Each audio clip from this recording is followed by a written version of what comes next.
Welcome back, everyone. We're diving into some fascinating stuff today, really getting into the mind of Alfred Adler and his ideas about, well, what makes life meaningful? We're cracking open his 1931 work, What Life Could Mean to You. Oh, Adler, he's brilliant. And you know what's great about his work?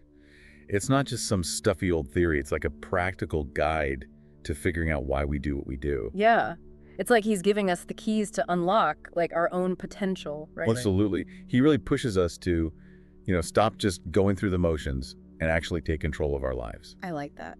And one of his big things is that we don't just experience the world, passively. We're interpreting it constantly, giving everything around us meaning. So it's not just what happens to us, but how we see it. Exactly. Like he uses the example of wood or stone.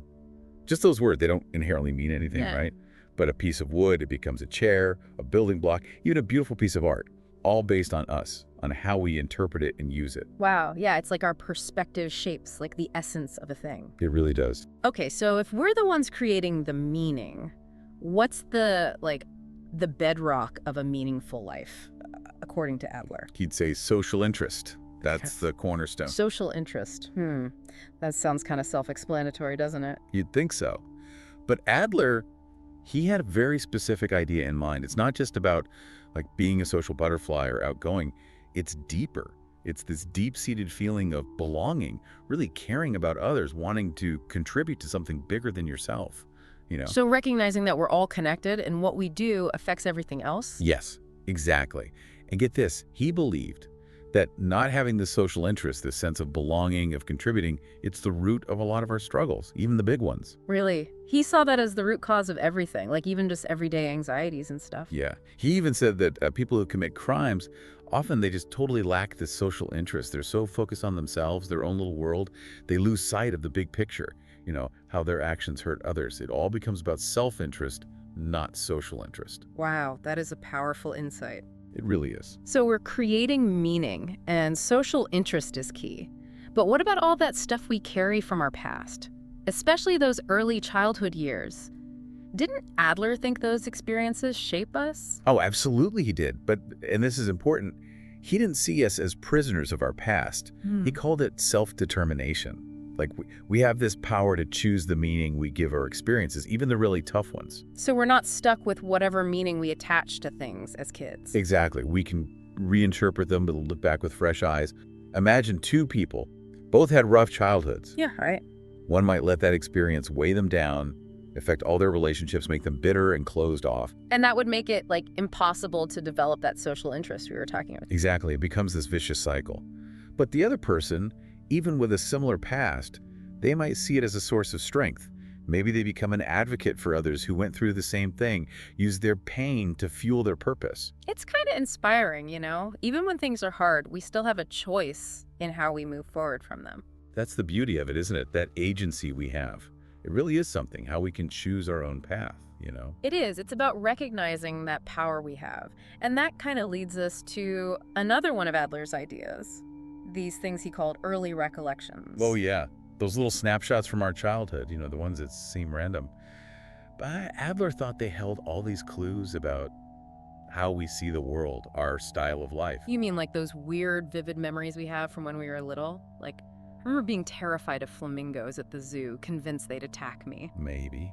But it's not so much about whether the memory is, perfectly accurate. Adler was interested in the meaning we give those memories, what they say about us. Right. It's like that phrase, every memory is a memento, right? Exactly. Each one is like a little souvenir, shows our developing worldview. So how did Adler actually use these early recollections, in his work? Did he have, any examples? Oh, tons. He'd share these anonymous stories from his patients. Like one patient, they remembered always being the youngest kid, always getting help from their older siblings. And it wasn't just some nice memory.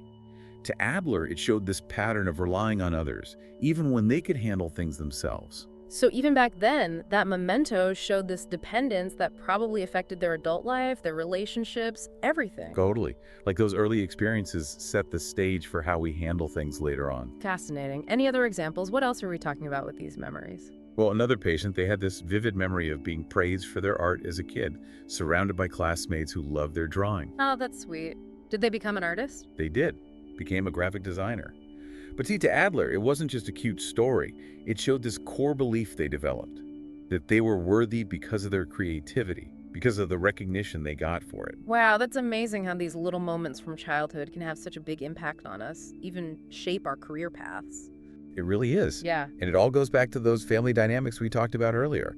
Our families, that's our first experience with being social, right? Right. Our birth order, our siblings, our parents, it all shapes our style of life.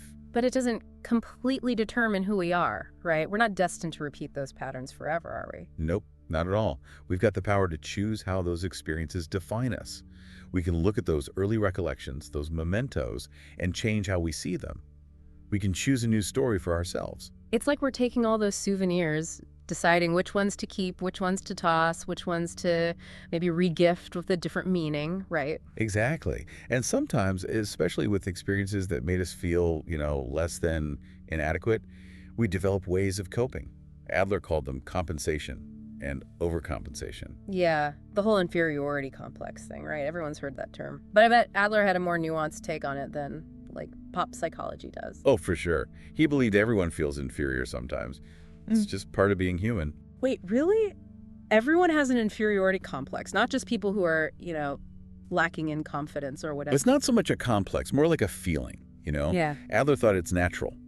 We're always striving for something, always comparing ourselves to others, to our own ideals, even to who we were yesterday. It's no wonder we feel like we fall short sometimes. So it's not about avoiding those feelings altogether, but what we do with them, right? Exactly. It's about healthy versus unhealthy striving. When it's healthy, it pushes us to grow.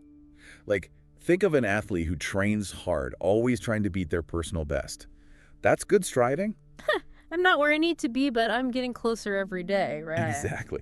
But unhealthy striving, that's different. It's not about actual improvement. It's about hiding those feelings of inferiority by chasing after superficial stuff, trying to look superior. Oh, so like shortcuts, facades, all that. We all know those don't really work in the long run. Right, like someone who's obsessed with buying fancy things just to impress people, to make up for feeling inadequate inside. Or that person who's always name dropping, trying to make themselves seem important. Exactly. All ways of overcompensating, and it doesn't fix the real issue. And, Adler even believed these patterns could show up in our dreams. Hold on, dreams? Like those weird stories our brains cook up when we're asleep? What do those have to do with anything? More than you might think.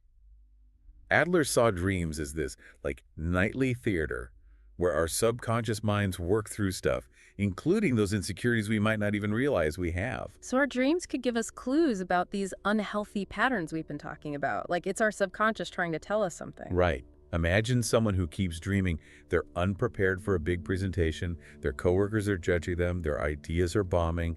That's got to be stressful. Sounds like a nightmare. But what would that kind of dream tell us about their real life? Well, maybe they seem confident on the outside, but deep down, they're terrified of failing, of not getting everyone's approval. It's like when our guard is down, our real fears come out.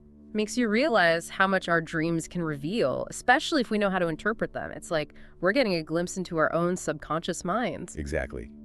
But hey, before we get too deep into dream analysis, we got to talk about Adler's views on education. He had some strong opinions there. Oh, right. He was a big believer in a certain kind of schooling, wasn't he? He was. He saw education as more than just, cramming kids' heads with facts. It was about building character, instilling those values of cooperation and social interest that we were talking about before. So it's about raising good humans, not just good test takers. Exactly. Adler thought schools should be like mini societies, reflecting the values we want to see in the world. Places where working together is more important than competing, or empathy rules. And where those feelings of inferiority are channeled into positive action, not unhealthy competition or needing constant validation. Exactly. He believed that education could even fix some of the mistakes made in families, give kids the tools to handle life's challenges with courage and a sense of responsibility. It's amazing how relevant all of this still feels. Even though he was writing nearly 100 years ago, we're still wrestling with the same questions about living a meaningful life, creating a better future, all of that. Absolutely. And at the core of it all, I think, is that idea of social interest. Recognizing that we're all connected, treating ourselves and others with compassion, and trying to make the world a better place. Those are timeless values. That's a great point. So, as we wrap up this deep dive into the world of Alfred Adler, what's the one thing you hope listeners take away from all of this? Hmm. Well, if there's one thing Adler teaches us, it's that we're not stuck. We're not defined by our past, our circumstances, or even those old patterns we fall into. We can always choose a new path, write a new story for ourselves. And that starts with understanding ourselves, our motivations, why we do the things we do. And with cultivating that sense of social interest, realizing that our lives have more purpose when we connect with others, contribute to something bigger than ourselves, and approach the world with compassion. Couldn't have said it better myself. It's a lifelong journey, this whole self-discovery thing, and Adler gives us such a great starting point. He really does. And on that note, we'll leave you all with this. What would it look like to bring more of that social interest into your own life? How could understanding your own early memories, those deeper motivations, shape your choices moving forward? Keep exploring those questions, and we'll see you next time for another deep dive.